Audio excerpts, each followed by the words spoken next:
Everyone talks about the concepts of value pricing and value selling, and to be honest, it sounds really good in theory, but in reality, a lot of agencies don't know how to apply it or are too scared to start taking a value pricing approach. So they go back to their tried and tested ways of pricing on fixed project fees or selling on time. Now, in today's podcast, I don't want to talk too much about why you should be value selling. I have a great free guide on my website that explains that, so go grab that if you want to learn more. But I want to give you 5 tips and strategies that you can start using to start moving towards a value-based pricing and a value-based selling approach. So another super practical episode, and let's get on with the show.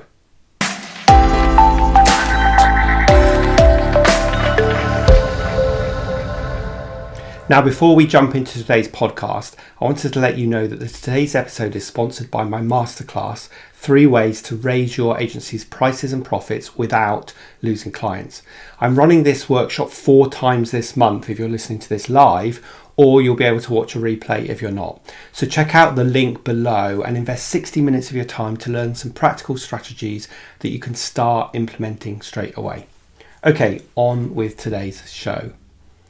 Now, the best way I've ever found to explain what value pricing and value selling is to tell you a story about toothache. So a few years ago, I woke up on Saturday morning with a bit of an ache in my jaw, and by Sunday I was in agony and paracetamol and so on didn't touch the site.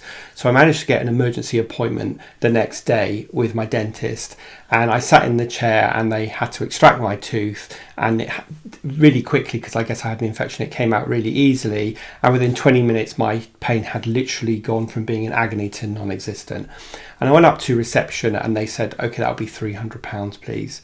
Now imagine if I'd have said, blimey, £300 for 20 minutes work is a lot of money. Well, the dentist would have turned around and said, well, if I took 3 hours to get rid of your pain, so £100 an hour, would that make it more valuable? And of course I said, no, I just want to get rid of the pain. So that is a good example of selling on value and not on time. So the definition of value-based selling is pretty straightforward. Instead of just pitching your products or services alone, value-based selling focuses on how the product or service will provide value to the customer.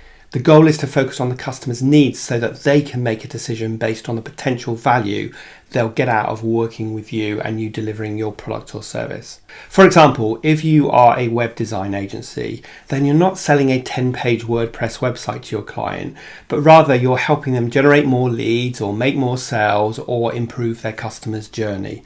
This is why having something like a bronze, silver and gold package, depending on the complexity or length of the website, is definitely not the right way to sell, because you're selling outputs, i.e. a website, rather than outcomes, i.e. more leads, more traffic or more revenue.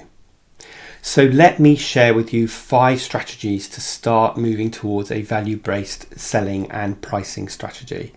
Now, consider how you can start using these ideas, and remember, it doesn't need to be a revolution, just an evolution. So even if you implement just one of these, it will start making a change which will make it easier to charge higher fees and result in stronger relationships with your client. So tip number 1, or strategy number 1, is that from the very first conversation you have with the prospect, focus on the outcomes they are looking for, and then tie those outcomes back to their bigger business goals. Identify the transformation from being in pain to not being in pain, because clients will always pay a good fee to not be in pain any longer. And your job in the early conversations is to identify this pain and this transformation they're looking for. This means that you need to put the customer first and spend as much time in your prospect conversations in fact-find mode before you start telling them about your agency and your products and your services.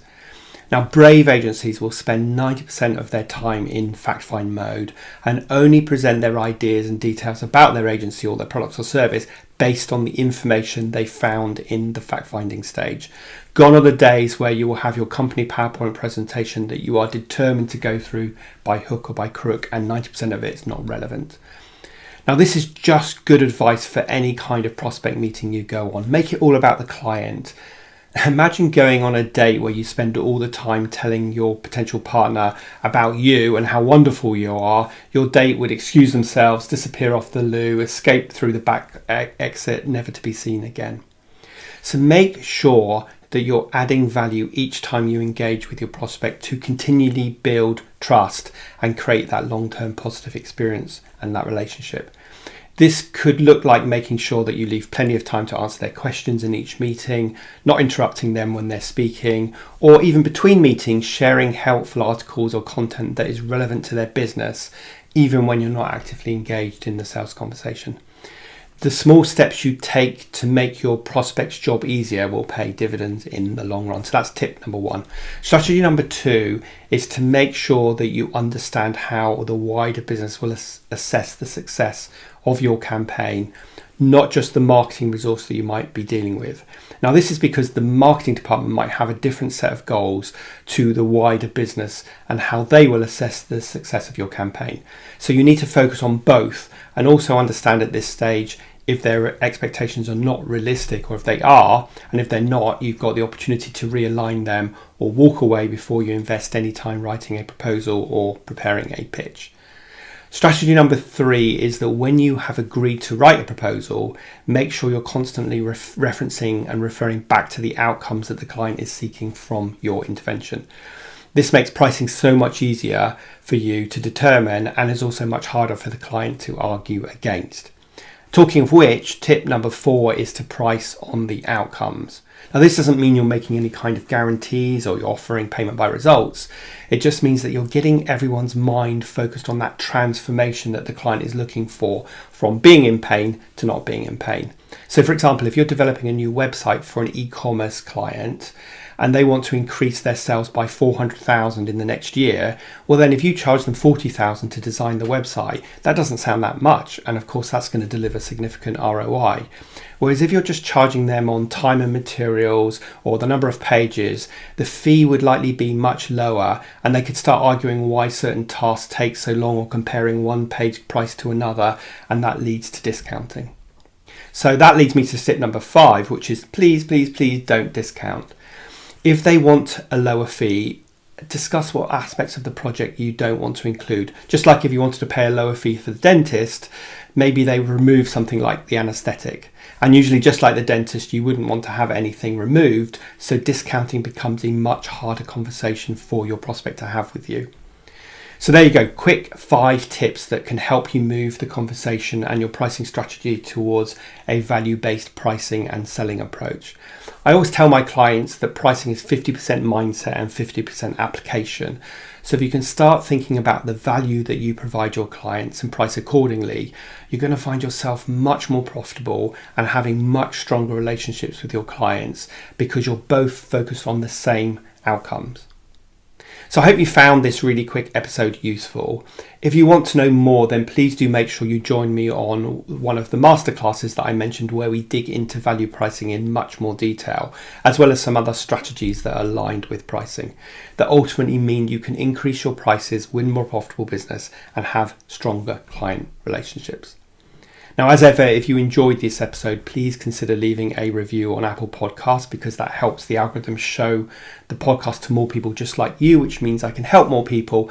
And of course, make sure you've hit the subscribe button so that you're alerted when a new episode is published every week. And if you're watching this as a video, then also please hit the subscribe button and the like button.